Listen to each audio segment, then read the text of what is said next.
A few months ago, I decided to treat myself to a weekend getaway.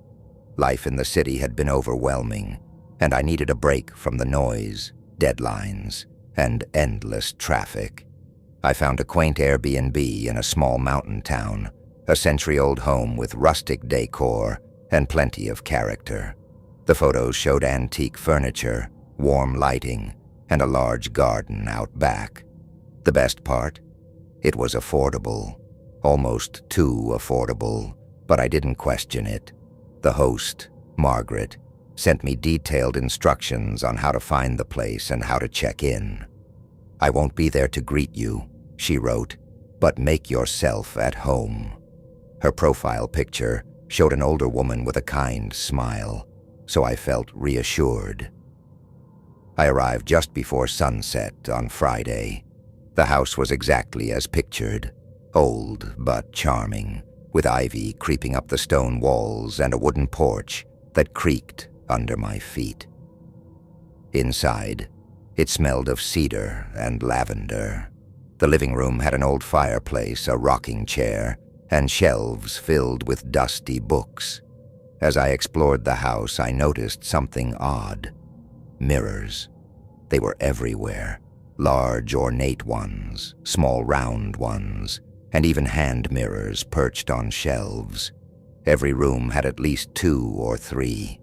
The dining room had a massive gilded mirror that nearly covered one wall, reflecting the worn wooden table and mismatched chairs. I found it strange, but shrugged it off. People have quirks, I thought. Maybe Margaret was just a collector. After unpacking, I settled into the bedroom I'd chosen. It was cozy, with a 4-poster bed and a window that overlooked the garden. There was, of course, another mirror, an oval-shaped one above the dresser.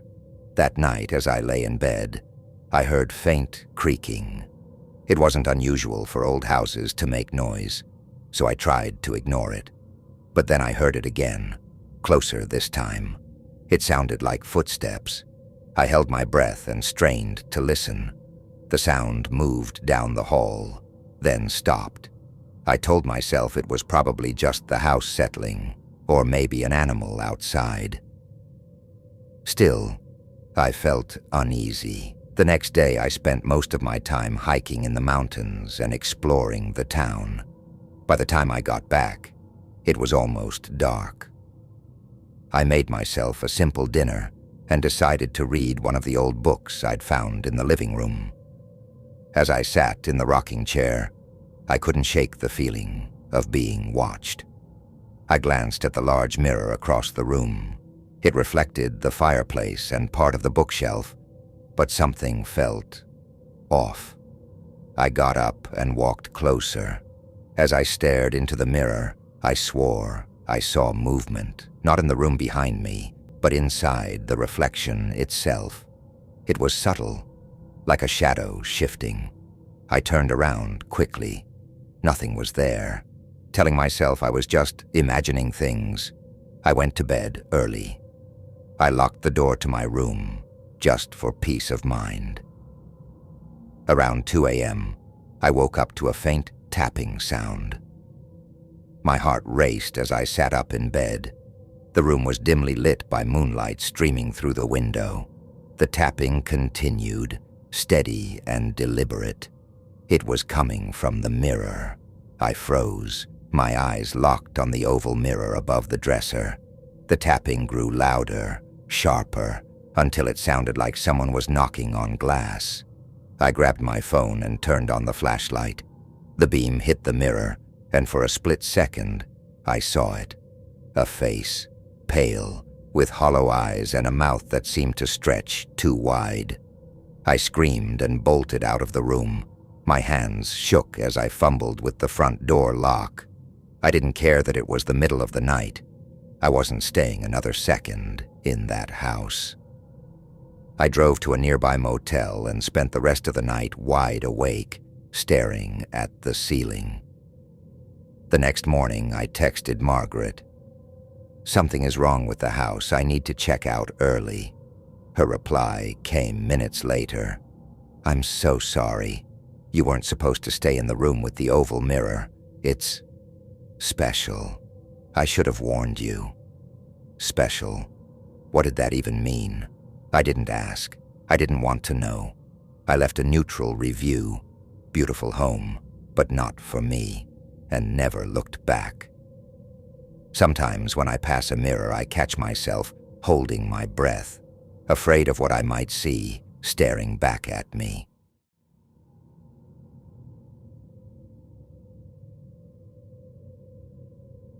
It was supposed to be a peaceful weekend.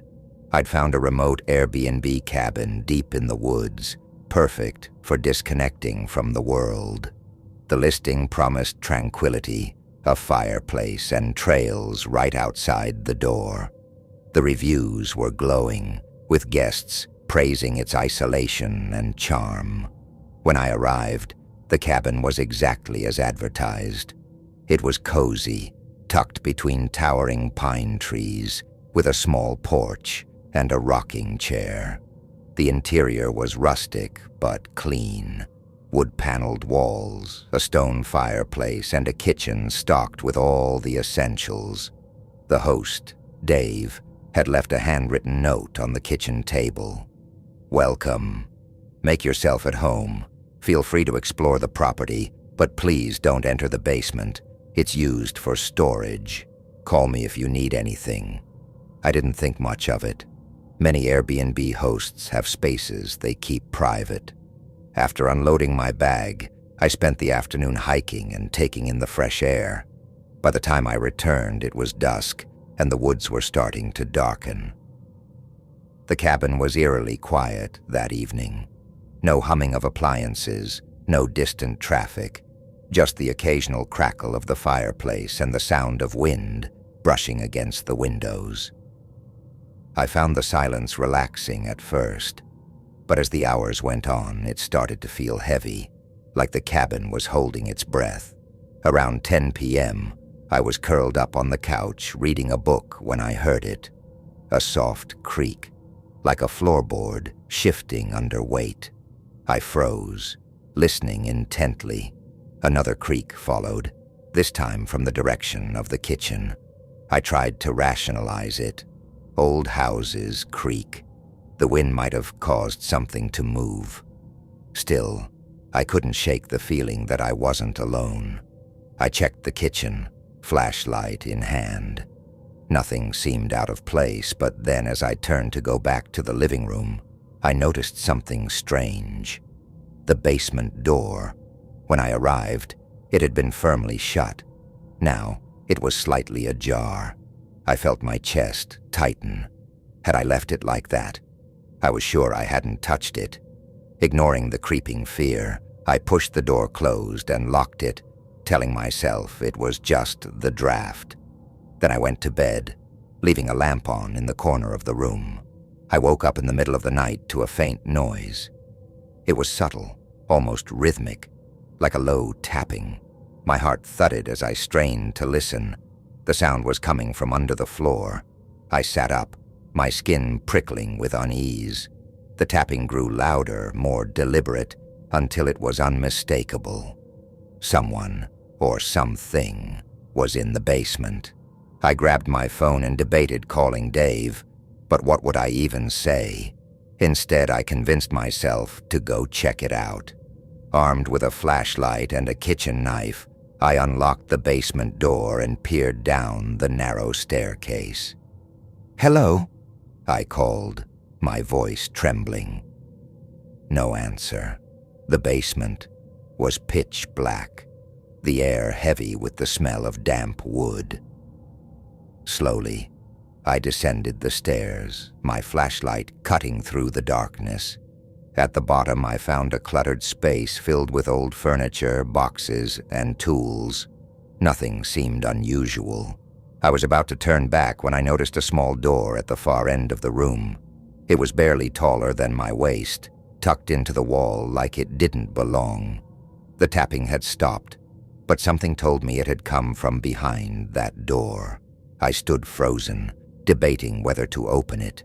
Every instinct screamed at me to leave it alone, but curiosity won.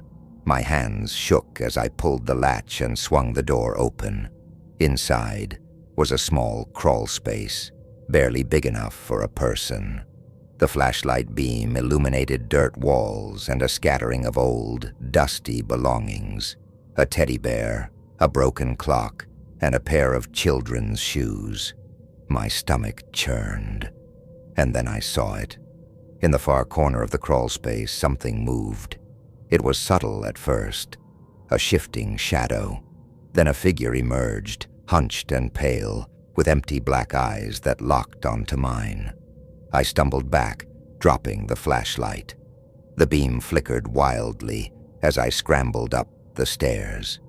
The thing didn't follow, but I could hear it, scratching, clawing at the floor below. I ran out of the cabin and didn't stop until I was in my car, speeding down the dirt road. I didn't care that it was the middle of the night. I just needed to get away. The next morning, I messaged Dave. "What's in the basement? I need to know." His reply came hours later. "I'm so sorry. I should have told you. The cabin used to belong to my grandfather. He always said the basement was cursed. That's why we keep it locked. Are you okay?" I never answered. I still don't know what I saw in that crawl space. I only know I'll never go back to that cabin or any Airbnb in the middle of nowhere.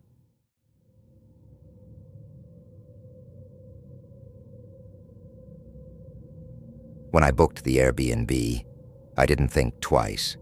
The photos showed a charming countryside house surrounded by green hills with a cozy living room and an old-world charm.